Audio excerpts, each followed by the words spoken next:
اور اس پر اونچے اونچے پہاڑ رکھ دیے اور تم لوگوں کو میٹھا پانی پلایا۔ اس دن جھٹلانے والوں کی خرابی ہے۔ جس چیز کو تم جھٹلایا کرتے تھے اب اس کی طرف چلو، یعنی اس سائل کی طرف چلو جس کی 3 شاخیں ہیں، نہ ٹھنڈی چھاؤں اور نہ لپٹ سے بچاؤ۔ اس سے آگ کی اتنی بڑی چنگاریاں اٹھتی ہیں جیسے مہل، گویا زرد رنگ کے اونٹ ہیں۔ اس دن جھٹلانے والوں کی خرابی ہے۔ یہ وہ دن ہے کہ لوگ لب تک نہ ہلا سکیں گے اور نہ ان کو اجازت دی جائے گی کہ عذر کر سکیں۔ اس دن جھٹلانے والوں کی خرابی ہے۔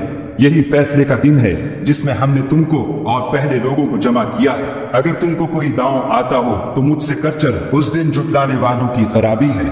بے شک پرہیزگار سایوں اور چشموں میں ہوں گے اور میووں میں جو ان کو مرغوب ہو۔ جو عمل تم کرتے رہے تھے ان کے بدلے میں مزے سے کھاؤ اور پیو، ہم نیکوکاروں کو ایسا ہی بدلہ دیا کرتی ہیں۔ اس دن جھٹلانے والوں کی خرابی ہے۔ اے جھٹلانے والو، تم کسی قدر کھا لو اور فائدے اٹھا لو، تم بے شک گناہگار ہو۔ اس دن جھٹلانے والوں کی خرابی ہے۔ اور جب ان سے کہا جاتا ہے کہ خدا کے آگے جھکو تو جھکتے نہیں۔